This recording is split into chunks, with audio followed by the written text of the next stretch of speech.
Хэрвээ хувилдагчдыг татан болгож парламентын засаглалыг солилоо гэхэд оронд нь байгуулах төр засаг гэж юу вэ? Хуучин уламжлалаа дагах нь бол манай уламжлал төрд хаант засаглал. Тэгвэл Монгол улс цаашдаа хаан төртэй байна гэсэн үг үү? Тийм гэж үзвэл хаан хэн?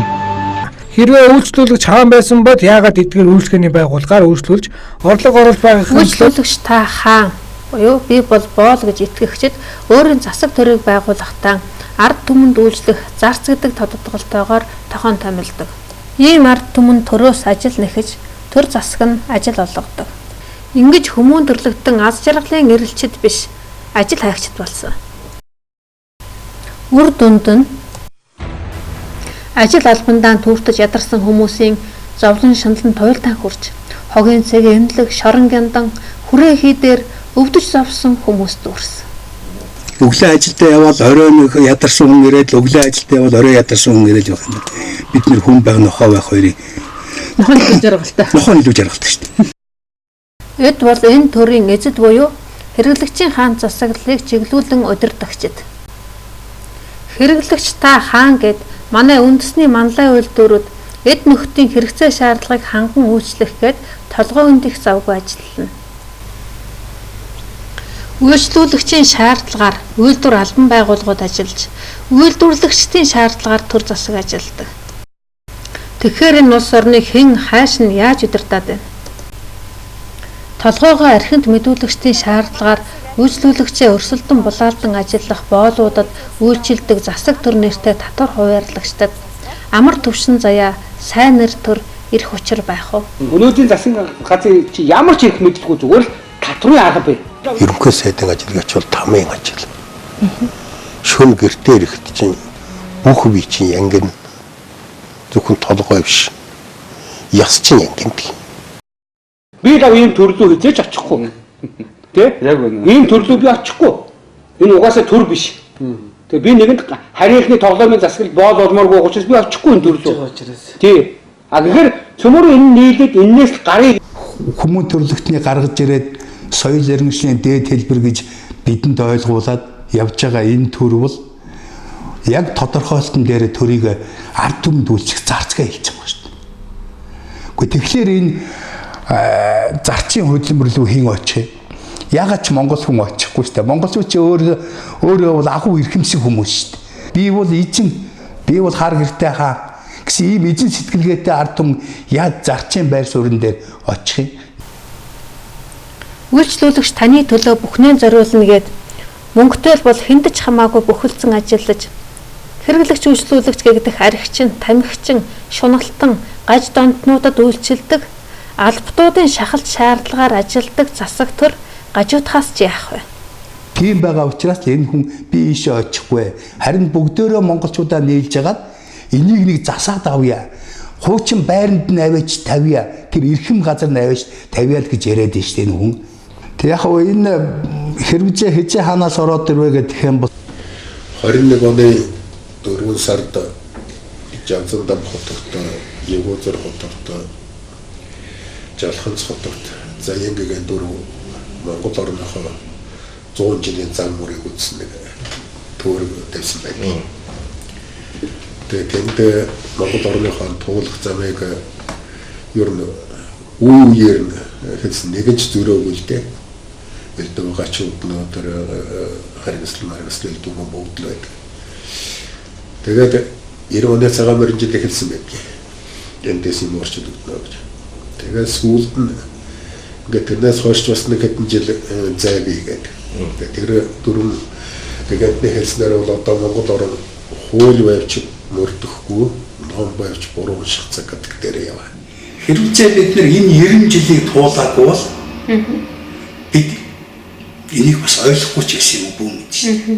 Ийм юм а гэдгийг биднэрт ойлгуулж өгснөөрөө бид нөгөө үүрэгтэй ажлаа ойлгож эхэлж байгаа. Өөрсдийнх нь төвшөнд хүрч байгаад өөрсдийнх нь төвшнээс ярьж ойлгуулад ойлгуулад хэрвээ бид нар яг өөрсдийнхээ мад аж ахуйтай яваад бид нар социализм руу юм арчил руу ороогүйсэн бол бид үүргээ ойлгохгүй ч байж болох юм.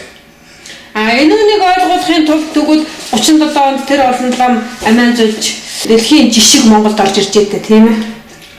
Ер нь яг би бол өөрөө тэгж боддог. Монголчуудад ойлгуулахын тулд энэ 90 жилийн хатуу үйл явдал бидэнд зайлшгүй тулгарчээ. Одоо Тэгэхээр чинь монголчууд хүн төрөлхтний тусын тулд нэг үеийг золисон. өөрийнхөө нэг үеийг Золисон. золж энэ үндэстэн. Тэгэхээр чи энэ агуу үндэстэн байлгүй яах вэ? Ер нь агуу гэдэг нь бол тодорхой л доо. Тэнгэр оюун ухааны өнцгөөс харах юм бол өөрийнхөө сүнсэн бие, дээд сүнсэн биенийхээ өнцгөөс харах юм бол таны тэр зовлон чинь хүртэл дэндүү амттай. Тэр амтыг чинь мэдрэх гэж та ихэн дахин төрдөг. Тэгээ ийм их хүчрэх, ийм их сонирхолтой зүйлүүд байна л да. Тэгээ яхахгүй ингээд энийхээс өөр арга байхгүй. Яг л зэрэг дэндүү гоё байна.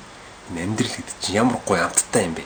Өнөөдрийн одоо энэ хямрал хүртэл, хямраад ингээд зовж байгаа хүртэл бүр ийм хямралыг мэдэрч байгаад хүрт би дэндүү их талархаж шít. Тэр одоо элбэг дөржин улсыг ингэж шулаад бүр ингэж ийм дороотуулсан. Тэгээ дороотуулыг хараад тэгээ би одоо энэ дунд сэрцэм чинь одоо юу ихэ мэдчихэж байгаа. Хэрвээ хувилдагчдыг татан буулгаж парламентын засаглалыг солилоо гэхэд оронд нь байгуулах төр засаг гэж юу вэ? Хуучин уламжлалаа дагах нүгэл манай уламжлал төрд хаант засаглал. Тэгвэл Монгол улс цаашдаа хаан төртөө байна гэсэн үг үү? Тийм гэж үзвэл хаан хэн? Хэрвээ алтан ургийн язгууртай нэгнийг олж хаан ширээнд зална гэвэл нэгдүгээр тийм бололцоо байхгүй. Хоёрдугаар тэгэх шаардлага үгүй болсон. Учир нь анх дугаар богд гигантны үеэс алтан гургийн хаад үе дамжин төр барих ёс халагдаж түүний оронд төрөл дамжин төр барих шинэ ёс дэлгэрсэн. Нэг нэгээрээ хүмүүс сэрж байгаа. Наа чи ингэж бичлэг хийхгүй байгаа ч гэсэн хүмүүс нэг нэгээрээ сэрж байгаа. Амьдрал бол өөрийгөө хэн гэдгийг ахин иргэн санах тийм зориулттай юм. Өөрийгөө хэн гэдгээ иргэн санах. Өөрөөр хэлбэл та өнөөдөр энэ хүн шиг гудамжинд ингээ хоол идчихсэн байж болно. Гэтэ нэг хүн үрж ирээ та хааны улдан байна. Та ээшээ залар. Наашир та ээшээ залар. Та энэ хаан ширээнд суу. Тэ та хүссэн болгоно хий. Та бол энэ ертөнцийн одоо юу гэхин заяа бидний хаан гэж тийм. Бодоод үсээ би тийм Монголын ардчлалын холбооноос үндэсний эрх чөлөөний хувьсгал, тусгаар тогтнолон сэргэм тогтоосны 100 жилийн ог тохиолдуулан тусгаар тогтнолын одонгоор шагнагдсан эхний хүмүүсийн дотор Монголын бурхан шашинтны тэргүүн Богд хаант Монгол улсын хаан 8 дугаар богд Жавзан дамт хотод багтжээ. 8 дугаар богдын нэхэн шагнасан одонх Монголын ардчлалын холбооны зүтгэлтнүүд 9 дугаар богдод гардуулан өгсөн байна. Төрүүн насны гавьяат үүлийнхээ шагналыг төрөл дамжин гардан авч төрөл тутамдаа нэгэн их үйл хэргийг заламжлан гүйцэтгээд дараагийн хүлээн дараагийн төрөлдөөн залгуулан хариуцлах ийм учир холбогдлыг одоогийн шинжлэх ухаан хараахан тайлах төвчөнд хүрээгүй байна. Тийм болохоор Монголын түүх одоогийн шинжлэх ухаанаар тайлагдж өнсөг болон гайхагдж хожимын оюунт мэрэгдийн ухааны шаналлыг сорих шинжлэх ухааны талбар болон ирээдийг чиглүүлнэ. Хэрвээ уламжлалт төрийн дэвшилт ёсоор тооцсон үзвэл анх дугаар богд гэгэнээс хойш Монголын алтан ургийн хаад үе дамжин төр барих уламжлалт дэвшил гарч төрөл дамжин төрийн үйл хэргийг залмжлах болсон. Энэ дэвшилт ёсоор тооцсон үзвэл 1999 оны 7 сард Тэнгэрээс залрах их хаан бол 9-р дүрийн хотогт богд байх ёстой. хүн өөрөө зовх гэж төрдөг гэвэл яах вэ? Хүн өөрөө энэ зовлон мэдрэх гэж төрдөг гэвэл яах вэ?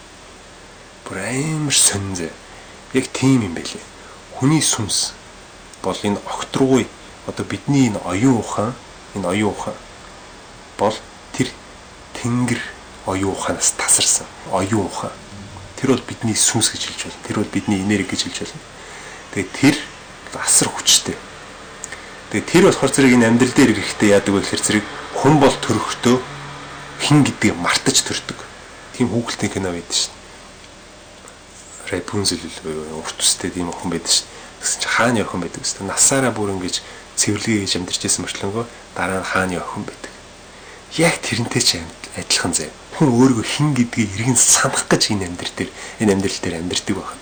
Тэгэхээр зэрэг амар агуу уустай. Тэгээд миний дөнгөсөө хэлсэн тэр нөгөө нэг ханчин байхгүй та таны сүнсэн би чинь юу болж хуурч чадна. Симбат түүний нөхөд гэдэг те. Энд бол дэлхийг аварна гэсэн үзэл санаануудыг зүгөөд ингээ гаргах юм байна тийм үү. А тэгвэл энэ чинь бид нар өнөөдөр агуу үндэстэн бид нар өнөөдөр дэлхийн эмээл ингэсэндээ авах цаг 800 жилийн дараа бид нар дэлхийг аварнаа гэсэн одоо бид нар аврагчт нэг гараад ирлээ шүү дээ. Энэ утгаараа энэ хүн маань хамгийн том буянтай. За буянтан байж. Жавхагийн одоо юм уу эсвэл энэ хүмүүсийн хийж байгаа тэмцэл нь буддын шашныг шинжлэх ухаан гэдэг яаж баталж байгаа. За тэгэхээр зэрэг буддын шашин чинь шинжлэх ухааны хэл нь бол ерөнхийдөө хоёрхан хэл байгаа шүү дээ. Буян нүгэл гэсэн хоёр хэл дээр л бүх юм явагдаж байгаа. Бод сэтгэл гэдэг маань өөрөө хамгийн том буян гэдэг маань энэ би хамгийн аварна гэдэг энэ том зориг. Тэгээ тэрийг зоригоо дагсан тэр оюун ухаан зориг эсвэрүүл ухаан эсвэрнэ гэдэг шүү дээ, тийм ээ.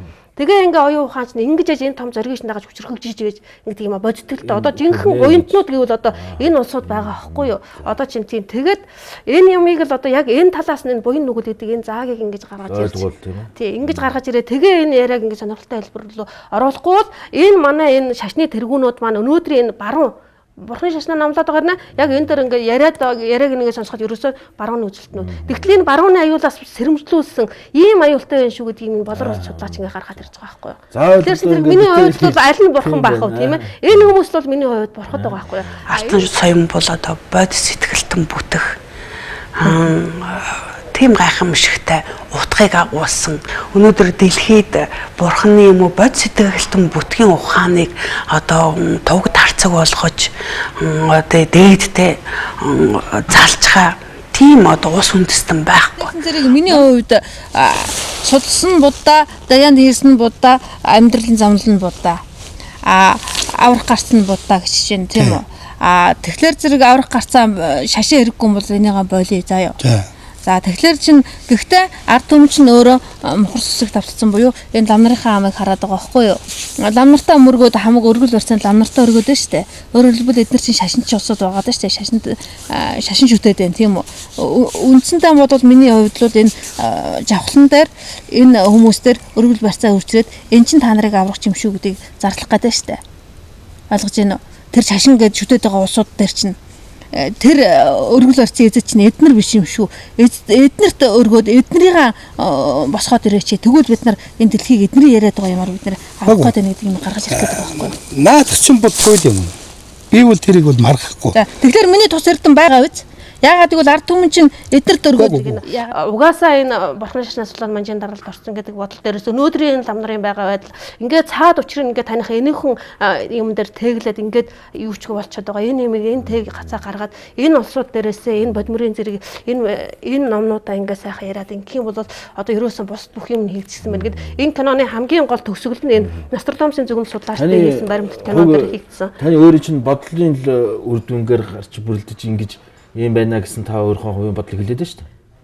Энэ хүмүүсийн яриан дээрээс ургуулад тийм. Тэгэхээр энэ хүмүүсийн яриа цаашаа задраад ингэх юм бол эдгээр өөрсдөө тэртээ тэрэнгүү задарлаад ярьчихсан том яриануудыг нэгтгэх. Тийм байна. Тийм үү. Эв зүг нь одох ингэ байна.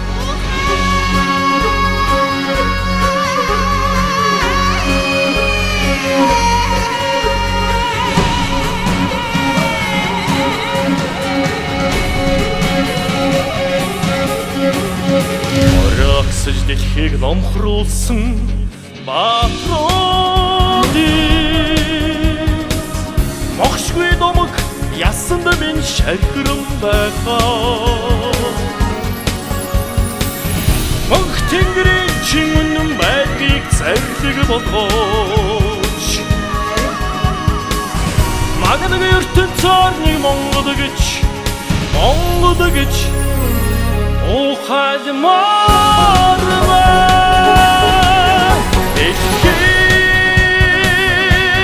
чи сонсоо Хөг тэнгэрийн монголчууд угаануулж